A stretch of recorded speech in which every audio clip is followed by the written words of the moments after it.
یہ بھی عمل درست نہیں ہے. اگر وہ اپنے طور پر اگر آدمی ٹوپی نہیں پہن کر نماز شروع کر دیا ہے، کیونکہ اس سے مسئلہ کیا ہے، ٹوپی پہن کر نماز اگر نہیں پڑھے گا تو نماز ہوگی یا نہیں ہوگی؟ ہم کہتے ہیں کہ نماز ہو جائے گی. نماز کے ہونے میں کوئی اس کے مذائقہ اور فرق نہیں پڑے گا. البتہ یہ دیکھا جائے گا، چونکہ آپ صلی اللہ علیہ وسلم کی مستقلاً سنت رہی ہے کہ آپ صلی اللہ علیہ وسلم عمومی طور پر سوائے چند مراحل کو چھوڑ کر کے آپ نے ہر وقت نماز ٹوپی پہن کر کے ادا فرمائی ہے. تو اس وجہ سے ہم کہتے ہیں کہ ہمیں آپ صلی اللہ علیہ وسلم کی سنت سے پیار ہے. ہم یہ نہیں کہتے کہ نماز اگر بغیر ٹوپی اگر کوئی پڑھ لیتا ہے، ہو سکتا ہے کہ ہم حسن ظن یہ رکھتے ہیں کہ ہو سکتا ہے کوئی مجبوری ہوگی، کوئی سر میں کوئی پھوڑا وغیرہ ہوگا، ٹوپی پہننے سے ہو سکتا ہے کہ اس کے پھٹنے کا اندیشہ ہو یا کوئی مجبوری ہوگی. اس وجہ سے ہمیں چاہیے کہ حسن ظن رکھے. آپ کسی کو ٹوپی اگر نماز کے دوران پہنائیں گے تو مسئلہ کیا ہوگا، اس کے لیے اس کا دھیان بھٹے گا، وہ ڈسٹرب ہو جائے گا. اور اسلام میں نماز کے دوران لوگوں کو نمازی کے سامنے گزرنے سے منع کیوں کیا گیا؟ نمازی کے سامنے سے گزرنے سے منع کیوں کیا گیا؟ فرمایا اگر کسی کو پتا چل جائے اس کا گناہ کتنا ہے تو آدمی ٹھہرنے کے لیے وہاں سالوں تک تیار ہو جائے گا، مگر نمازی کے سامنے سے نہیں گزرے گا. کیوں؟ وجہ کیا ہے؟ جب نمازی کے سامنے سے آپ گزرتے ہیں تو اس کا جو بندے کا تعلق اللہ سے جڑا ہوتا ہے، وہ تعلق میں خلل پیدا ہو جاتا ہے، وہ تعلق ٹوٹ جاتا ہے. تو ہوتا کیا ہے، آدمی پھر آپ کی طرف متوجہ ہو جاتا ہے. اسی طرح آپ جب کوئی ٹوپی بغیر ٹوپی کے نماز پڑھ رہا ہے، آپ جا کر کے ٹوپی اس کے سر پر لگا رہے ہیں، تو ہوتا کیا ہے کہ آدمی کا ذہن اور خیال آپ کی طرف آ جاتا ہے، اس کا جو تعلق باللہ تھا وہ ٹوٹ جائے گا. تو اس کا گناہ کیا بتایا تھا آپ صلی اللہ علیہ وسلم نے؟ آدمی اس کا گناہ پتا چل جائے تو اپنے مقام پر ٹھہرنے کے لیے تیار ہو جائے، مگر نمازی کے سامنے سے گزرنے کے لیے تیار نہ ہو. تو ٹوپی کے پہننے کے معاملے میں ہمارے پاس بھی کچھ شدت پائی جاتی ہے. دوسروں کے پاس کیا ہے، بعض وہ بھی ہے غیر مخلد حضرات، وہ کہتے ہیں بغیر ٹوپی کے نعوذ باللہ نماز پڑھنا سنت ہے. میں نے کہا استغفر اللہ العظیم، سنت کس کو کہتے ہیں؟ سنت کے کیا معنی ہیں؟ ہاں، اگر آدمی کوئی مجبوری کے تحت پڑھا ہے تو بلا کراہیت اس کی نماز درست ہے. کوئی مجبوری کے تحت پڑھ رہا ہے نماز، بلا کراہیت اس کی نماز درست ہے. اگر کوئی مجبوری کے بغیر ٹوپی کے پڑھ رہا ہے تو کراہیت ہے، مکروہ ہے، ناپسندیدہ ہے، خلاف ادب بھی ہے، خلاف سنت بھی ہے. نمبر 3، اگر کوئی جان بوجھ کر کے ٹوپی نکال کر پڑھا ہے تو وہ پھر آپ صلی اللہ علیہ وسلم کی مستقلاً ایک سنت کی اہانت کر رہا ہے. اگر کوئی آدمی جانتے بوجھتے یہ سنت ہے آپ صلی اللہ علیہ وسلم کی، اس کا انکار کرتا ہے اور اس کی حقارت سمجھتا ہے، تو فتاوی اس بات پر ہے اہل سنت والجماعت کا کہ وہ آدمی کفر تک بھی جا سکتا ہے جو حقارت کے طور پر کرے گا. ہاں، اگر حقارت کے طور پر نہیں، کوئی مجبوری ہے، کوئی ٹوپی نہیں لے کر چلا گیا تھا، کہ نماز کا وقت ہوا، نماز کے لیے ٹھہر گیا، تو اس کے لیے اجازت ہے، پڑھ لے سکتا ہے، کوئی نماز دہرانے کی ضرورت نہیں ہے. مگر کوشش یہ ہو کہ بغیر ٹوپی کے ایک مسلمان کا شیوا نہیں ہے. وہ تو آپ صلی اللہ علیہ وسلم تو سر ڈھانک کر کے طہارت خانے کو جایا کرتے تھے. استنجا کے لیے بھی آپ بیت الخلاء تشریف لے جاتے تو ٹوپی پہن کر جایا کرتے تھے. اور احادیث طیبہ ہے کہ تمہاری افضل ترین نماز کون سی ہے؟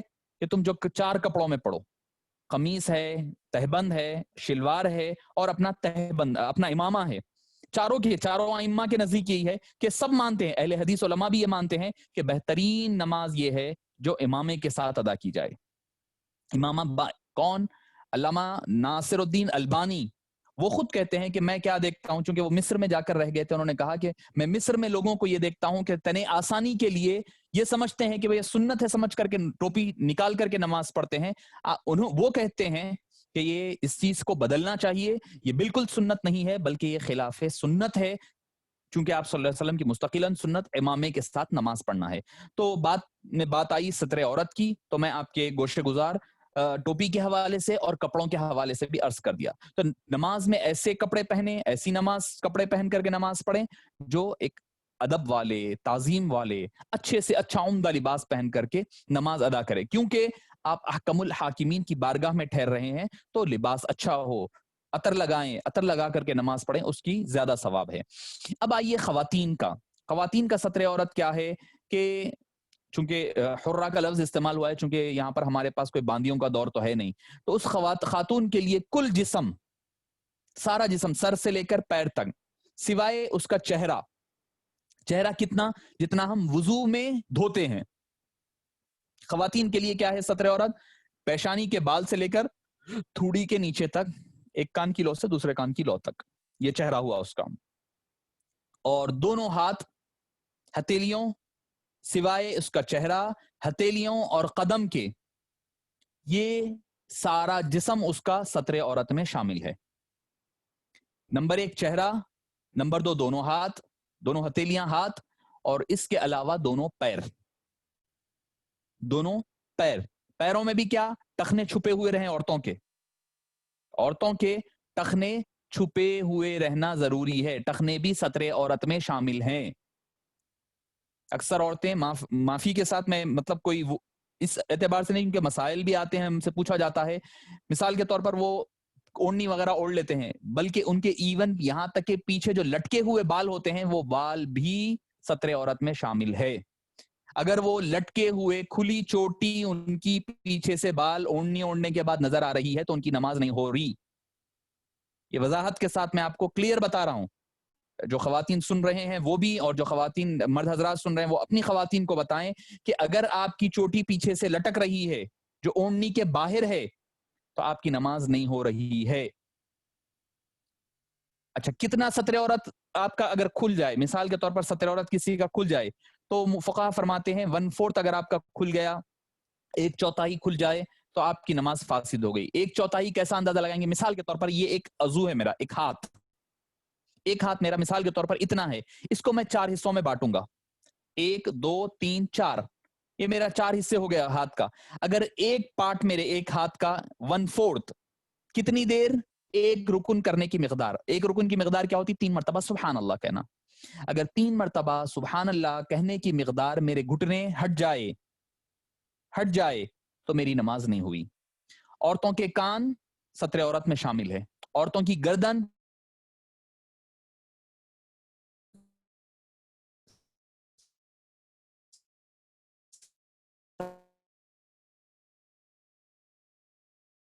شامل ہے، ستر عورت میں شامل ہے۔ اگر حافظ پڑھ رہی تو ان کو چاہیے کہ کم سے کم چادر اتنی لمبی اوڑے جس کی وجہ سے ان کے سارے ہاتھ کور ہو جائے، اور وہ اپنے پردے اور کپڑے کے اندر سے نماز کے لیے تکبیر باندھے، ہاتھ اندر ہی باندھا کرے، باہر نہ باندھے۔ اس سے ستر عورت کھلنے کا اندیشہ ہے اور ستر عورت کھلا رہے گا، اور اگر اتنی دیر کھلا رہا تو ان کی نماز ٹوٹ جائے گی۔ اچھا، یہ کب ہوتا ہے کھولنے والی بات؟ ستر عورت کھلنے والی بات کب کی ہے؟ جب یہ اتفاقی طور پر کھلے۔ میں نماز پڑھ رہا ہوں، کوئی شارٹ پہن کر کے نماز پڑھ رہا ہوں، رکوع میں گیا تو میرا پیر کا شارٹ اونچا ہو گیا، تھوڑا سا گھٹنا نکلا، میں فوری طور پر پھر کور کر لیا، یہ اتفاق ہوا۔ اتفاق کے لیے 1/4 سے کم کھلے پلس 3 مرتبہ سبحان اللہ کہنے کی مقدار کے اتنا کھلے تو نماز آپ کی درست ہو گئی۔ اگر جان بوجھ کر میں تھوڑا سا بھی کھولوں تو میری پوری نماز فاسد ہو گئی۔ ابھی ہم نماز شروع نہیں کرے، نماز شروع کرنے سے پہلے کی بات ہو رہی ہے یہ۔ اچھا، وہ چاہے عورت کا وہ عورت کی خواتین کے خفیفہ ہو یا پھر غلیظہ ہو، دونوں کے مرد حضرات، اور غلیظہ ہو یا خفیفہ ہو۔ اب خفیفہ غلیظہ سے مراد کیا ہے؟ پیشاب یا پاخانہ دونوں شرمگاہوں کے جگہ اور وہ جگہ جو ان دونوں کے آس پاس ہوتی ہے وہ عورت غلیظہ کہلاتی ہے، عورت غلیظہ کہلاتی ہے، اور جو اس کے علاوہ سارا جسم ہے وہ عورت خفیفہ کہلاتا ہے۔ یہ بھی ایک ٹرمینالوجیز ہے، عورت غلیظہ یعنی آپ کے پیشاب اور پاخانے کی جگہ اور اس کے آس پاس کا علاقہ عورت غلیظہ، اور اس کو چھوڑ کر کے سارا جسم عورت خفیفہ کہلاتا ہے۔ اگر کسی نے جان بوجھ کر کھولا ہے تو فوراً اس کی نماز فاسد ہو جائے گی۔ اچھا، اس کے علاوہ ایسا باریک کپڑا پہننا جس سے بدن نظر آتا ہو، جیسے جالی وغیرہ کا کوئی ڈریس پہن کر کے عورتیں نماز پڑھے، یا جالی دار اوڑھنی پہن کر کے نماز پڑھے اور ان کا سر کھلا رہے تو ان کی نماز نہیں ہوئی۔ ان کی نماز اگر پہلے پڑھ چکے ہیں تو ان کی نماز وہ نہیں ہوئی ہے، ان کی نماز وہ درست نہیں ہے۔ تو اس چیز کا خیال رکھیں، ایسا باریک کپڑا پہن کر کے نماز کے سوا اور اوقات میں بھی رہنا خواتین کے لیے درست نہیں ہے۔ آپ صلی اللہ علیہ وسلم نے وعید اور لعنت فرمائی ہے ایسے خواتین پر۔ تو اس چیز کا خیال رکھے کہ اوڑھنی اوڑھے تو جالی دار نہ رہے، اتنا باریک کپڑا نہ رہے کہ جسم چھن کر کے نظر آ رہا ہو۔ ستر عورت جو ہے غیروں سے چھپانا یہ تو فرض ہے، اپنے آپ سے چھپانا فرض نہیں ہے۔ یعنی مثال کے طور پر آپ کا سامنے، پیچھے، رائٹ، لیفٹ، اوپر، یہ چھپانا آپ کے لیے فرض ہے، نیچے سے چھپانا ضروری نہیں ہے۔ ستر عورت اگر کوئی مثال کے طور پر اکثر ہوتا ہے، یہ سوال آتا ہے کہ لنگی پہن کر کے کوئی نماز پڑھ رہا ہے، لنگی پہن کر کے کوئی نماز پڑھ رہا ہے تو چاروں اطراف سے اس کے کور ہے ستر عورت، نیچے کی طرف سے اگر سطر عورہ کور نہیں ہے تو اس سے کوئی مضائقہ نہیں ہے، اس سے اس کی نماز پر کوئی اثر نہیں پڑے گا۔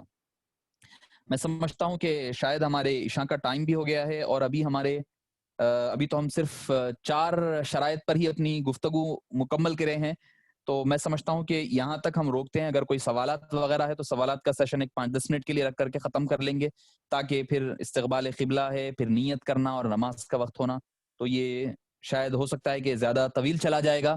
جو حضرات، چونکہ ہم یہ طے کیے ہیں کہ 1 گھنٹہ میکسیمم کلاس رکھی جائے گی، تو جو حضرات کے سوالات ہیں تو سوالات کر سکتے ہیں، تاکہ ہم اپنے اس کو آگے لے کر چلیں اپنی۔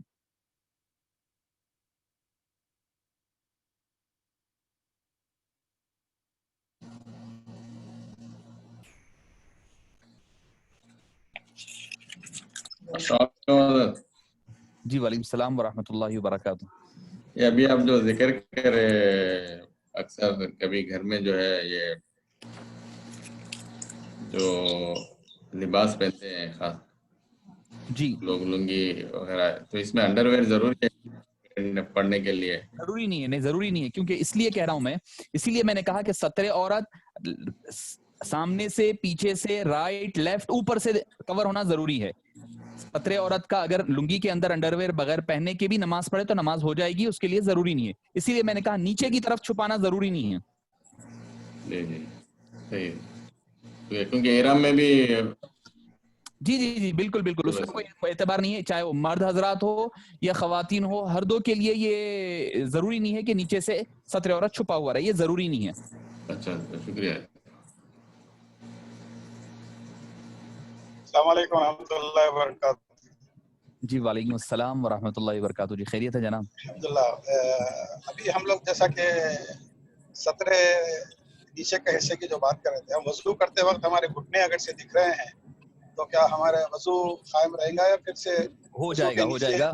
باوضو آدمی کا جی جی جی جی گھٹنے کے نیچے دوسروں سے چھپانا فرض ہے، اور بلا ضرورت، اب چونکہ جب وضو کرنے جا رہے ہیں آپ، جیسے مثال کے طور پر اگر کوئی لنگی وغیرہ پہن کر کے وضو کر رہا ہے یا اوپر پیر اٹھا کر کے کرنا پڑے گا، تو گھٹنے کھلتے ہیں تو اس سے وضو پر کوئی اثر نہیں ہوگا۔ اور باوضو رہنے کے بعد بھی اگر مثال کے طور پر آپ وضو کر کر آئے کوئی نہیں ہے، مثال ایک مثال کے طور پر کہہ رہا ہوں، ایک پریکٹیکل بات کہ آپ وضو کر کے آئے، روم میں یا گھر میں کوئی نہیں ہے، آپ کپڑے پورے اتار کر ہی اگر آپ اپنے کپڑے چینج کریں گے تو اس سے وضو پر کوئی اثر نہیں ہوگا۔ اللہم ایاک۔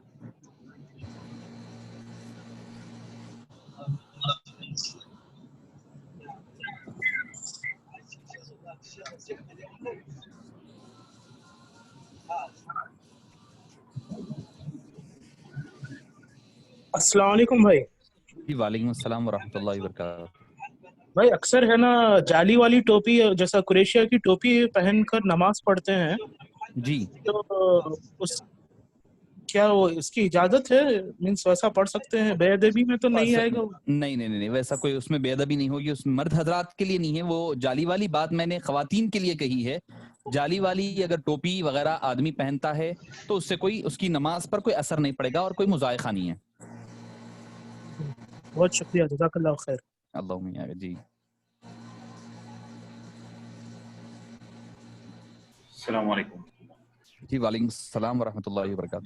ٹی شرٹ کے اوپر کوئی ڈیزائنز وغیرہ ہو، اگر کسی جاندار کی تصویر ہے، چاہے انسان ہو یا غیر انسان ہو، جانور ہو، تو ایسی صورتحال میں نماز نہیں ہوگی، چونکہ حدیث پاک میں ہے کہ ان یمینہا شمالیہا، کہ سارے کسی بھی سمت میں اگر کپڑوں چاہے اپنے جسم، ویسے بھی عمومی طور پر نماز کی کیا بات کہ جو چیزوں پر تصویریں اتری ہوئی ہے وہ اس کا استعمال کرنا جائز نہیں ہے، نہ کپڑوں کے لیے، نہ پردوں کے لیے، نہ بیڈ شیٹ کے لیے۔ کیونکہ آپ صلی اللہ علیہ وسلم جب ایک مرتبہ حضرت بی بی فاطمہ رضی اللہ عنہا کے گھر تشریف لائے تو دیکھے کہ ایک پردہ گرا ہوا ہے جس کے اوپر کچھ اونٹ یا گھوڑوں کی کسی کی تصویریں بنی ہوئی تھی۔ آپ صلی اللہ علیہ وسلم سخت ناراضگی کا اظہار فرمایا، تو نہ تو کپڑے ایسے، نماز تو نہیں، نماز کے علاوہ بھی ایسے کپڑے نہ کبھی پہنے، نہ گھروں میں پردے وغیرہ جو لٹکائے جانے والی چیزیں ہیں اس سے پرہیز کیا کریں۔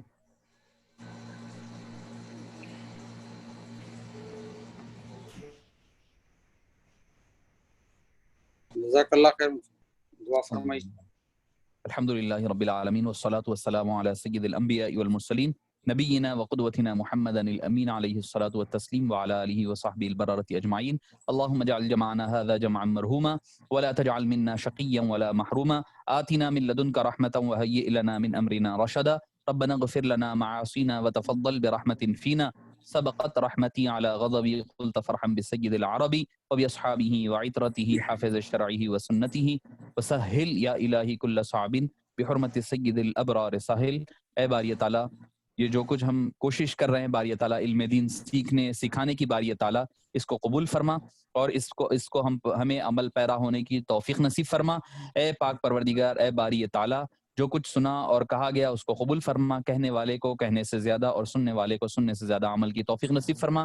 اے باری تعالیٰ اس کے قائم کرنے والوں کو، اس کے داعین کو اور ناظمین کو اے باری تعالیٰ دین دنیا آخرت کی سرخروئی عطا فرما. ہر ایک کو عالم میں دنیا کے لوگ، ہر ایک فرد کو باری تعالیٰ صحت اور عافیت عطا فرما اور اس وبا سے ساری انسانیت کو محفوظ و مامون فرما. جتنے لوگ بیمار ہیں انہیں شفاء کلی عطا فرما. ہمارے اکابرین جو بیمار ہے باری تعالیٰ ان کو صحت عاجلہ اور کاملہ عطا فرما.